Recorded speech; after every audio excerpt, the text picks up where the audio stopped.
La Française met l'accent sur son offre immobilière à destination des contrats d'assurance vie et on va voir immédiatement avec quels arguments en compagnie de Christophe Inizan, directeur commercial de La Française et Marc Bertrand, directeur général de La Française REM. Messieurs, bonjour. Bonjour Vincent. Bonjour Vincent. Alors, première question, comment s'articule votre offre tout d'abord ?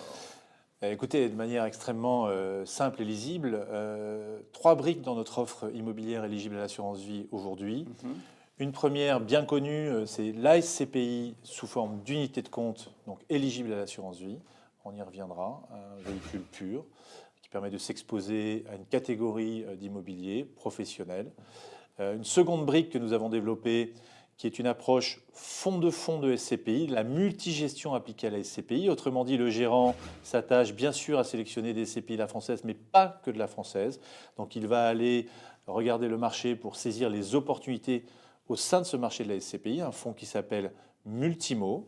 Et puis une troisième brique, une brique un petit peu plus récente, qui est une brique OPCI, un organisme de placement collectif en immobilier au travers d'un fonds qui s'appelle Opsis Patrimoine, qui, quant à lui, va s'ouvrir encore davantage au segment de l'immobilier, pas seulement la SCPI, mais aussi de l'immobilier physique, voire des foncières cotées. Alors, vous avez parlé d'unité de compte de SCPI. Ça veut dire qu'on n'a pas à acheter l'intégralité d'une part. On a finalement un accès avec un ticket d'entrée bien moindre. Absolument. C'est l'un des intérêts, nous semble-t-il, de l'ASCPI dans l'assurance vie sous forme d'unité de compte, une accessibilité extrêmement importante à partir de quelques centaines d'euros. Et puis, je me permets de vous rappeler un des éléments déterminants, c'est qu'on allie à la fois l'immobilier et l'assurance vie, donc des aspects fiscaux qui sont très attractifs aujourd'hui.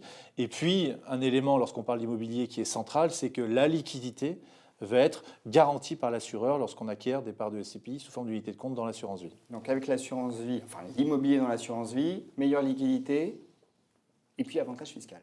Clairement. Donc ça, c'est important. L'immobilier dans l'assurance vie, tout de même, messieurs, ça existe depuis un moment. Donc pourquoi, aujourd'hui, mettre un coup de projecteur sur votre offre immobilière destinée à l'assurance vie ? Aujourd'hui, il ne vous aura pas échappé que la recherche de rendement est vraiment au cœur des préoccupations des investisseurs, qu'ils soient particuliers ou institutionnels. On l'a vu en début d'année, les marchés financiers qui traditionnellement sont une solution pour aller chercher de la performance peuvent être très volatile, on l'a vu depuis le début d'année 2016. Donc clairement, l'immobilier est une classe d'actifs vers laquelle s'orientent de plus en plus d'investisseurs pour des raisons extrêmement simples. C'est le rendement d'une part, extrêmement visible, et puis la volatilité maîtrisée qui permet d'avoir un véhicule d'investissement qui offre des rendements tout à fait attractifs dans la durée, dans l'environnement de taux bas que nous connaissons depuis quelques années aujourd'hui. Alors Christophe, vous mettez en avant la volatilité maîtrisée et le rendement. Très bien. Alors, en effet, on a dans l'imaginaire collectif cette idée que l'immobilier, ce n'est pas de volatilité et puis des rendements relativement assurés. Cela dit, aujourd'hui, les rendements dans le résidentiel sont assez comprimés par des prix très élevés. Et puis du côté des bureaux, je ne sais pas si ça va aussi bien que ça, puisque quand on se promène dans Paris, on voit tout de même pas mal de panneaux, de placards avec des mentions immeubles. Oui, ou bureaux à louer. Donc, est-ce que finalement l'immobilier va si bien ? Est-ce que c'est vraiment le bon moment pour y aller ? Alors, l'immobilier, comparativement à toutes les autres classes d'actifs, se comporte tout à fait correctement, mais ça n'est pas déconnecté de la réalité économique. Côté investissement, et comme il a été souligné il y a quelques instants, dans un univers où l'obligation d'État ne rapporte virtuellement rien, un immobilier qui rapporte 4% par an tire parfaitement son épingle du jeu, et je crois que c'est un euphémisme. Par contre, il faut être lucide que côté locatif, effectivement, la croissance étant ce qu'elle est, la consommation étant ce qu'elle est, l'immobilier de commerce, l'immobilier de bureau, d'un point de vue locatif, n'est pas un long fleuve tranquille. Donc, effectivement, il faut être très âpre dans les négociations avec les locataires pour tirer le maximum de flux locatifs. Ceci étant, il est clair que sur les 6-7 années écoulées de difficultés économiques, le parc immobilier, le parc de locataires, le tissu d'entreprises auquel on adresse, a démontré tout de même une très bonne résilience en termes de revenus, comparativement encore à tout le reste. Donc c'est ça qu'il faut retenir, c'est l'aspect concurrentiel de l'immobilier en termes de rendement par rapport aux autres classes d'actifs. Parce que vous avez mentionné les OAT, enfin les emprunts d'État qui rémunèrent à zéro. J'imagine que ce n'est pas neutre dans votre esprit, parce que les OAT, ce sont les moteurs des fonds en euros dont on sait que les rendements déclinent. Et finalement, le grand concurrent de l'immobilier, est-ce que ce n'est pas le fonds en euros? C'est une comparaison qui est souvent faite, et j'allais dire plutôt à raison, même si en la matière, comparaison n'est pas raison, et notamment la garantie en capital des fonds en euros n'est pas acquise pour une unité de compte immobilière. D'accord, mais en termes de rendement, ça reste tout à fait attractif, c'est clair. Alors, voyons un petit peu maintenant comment, vous nous avez dit comment s'articuler l'offre, mais les détails de cette offre. Quels sont les produits qui finalement sont les sous-jacents de cette offre? Alors, sur la poche UC de SCPI, vous savez qu'à la française, nous gérons une vingtaine de SCPI. Une grande partie de notre offre est éligible à l'assurance vie sous forme d'unité de compte. Typiquement, je vais prendre un exemple de nouveau comme tout à l'heure, c'est la SCPI épargne foncière est éligible en unité de compte de contrat d'assurance vie. L'épargne foncière, c'est l'une de vos plus connues.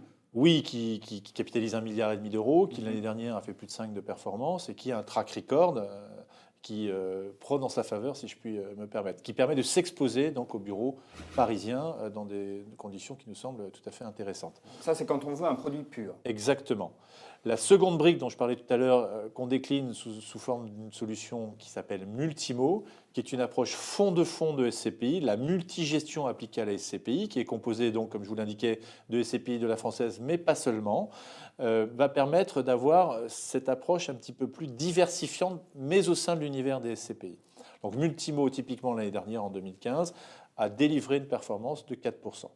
Et puis la troisième brique, donc l'OPCI dont on a parlé tout à l'heure, qui s'appelle Opsis Patrimoine, qui est un véhicule un petit peu plus récent, qui fait partie de cette génération de solutions d'épargne immobilière collective un petit peu plus récente, qui permet, elle, certes de s'exposer à l'immobilier, mais sur des segments plus larges, de l'immobilier physique ou de l'immobilier coté au travers de foncières et des poches de liquidité qui permettent d'aller chercher de la diversification. Alors, parce que c'est plus récent, c'est moins connu, donc j'aimerais bien qu'on ouvre davantage encore le capot avec vous, Marc, dans ce produit Opsis Patrimoine, dans cette OPCI. Qu'est-ce qu'on va trouver précisément en termes d'actifs? Alors précisément, déjà pour une bonne moitié, entre 50 et 60% de l'immobilier physique. Ce qu'on appelle de l'immobilier physique, ce sont des immeubles ou des parts de SCI qui contiennent directement des immeubles. Des immeubles, quels immeubles? Supermarchés, commerces, bureaux, le tout intégralement loué à des locataires de qualité, donc qui procurent un rendement régulier à base de loyer essentiellement et une valorisation qui est très stable, voire qui a progressé légèrement ces dernières années. Ensuite, toujours dans la poche immobilière, on va trouver des foncières cotées, donc gérées activement en fonction des opportunités de marché pour à peu près une dizaine de pourcents, un petit peu moins. Enfin, on va avoir une poche d'OPCVM immobilier qui vont être des SICAV ou des fonds de placement qui vont sélectionner des valeurs immobilières confiées à différents gérants de la place. Donc, ces trois poches, qui sont toutes exposées à l'immobilier, comptent pour entre 75 et 80% d'exposition à l'immobilier. Ensuite, on va trouver une poche de liquidité et une poche financière dont l'ampleur va varier en fonction des opportunités de marché, la tendance actuellement étant plutôt à augmenter l'exposition immobilière.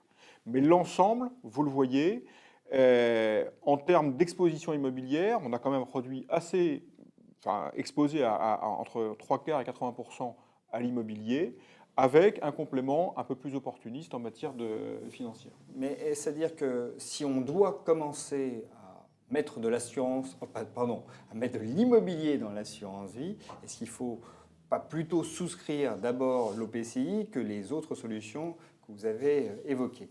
C'est vrai que pour commencer une allocation à l'immobilier dans l'assurance vie, l'OPCI est assez attractif parce qu'il offre, sans sacrifice de la performance, puisque, on l'a cité tout à l'heure, les chiffres sont assez compacts, autour de entre 4 et 5%, il y aura plus d'axes de diversification à l'intérieur de l'OPCI Opsis Patrimoine en raison de sa stratégie, de son fonctionnement, et finalement, diversification de bonne qualité sans sacrifice de la performance.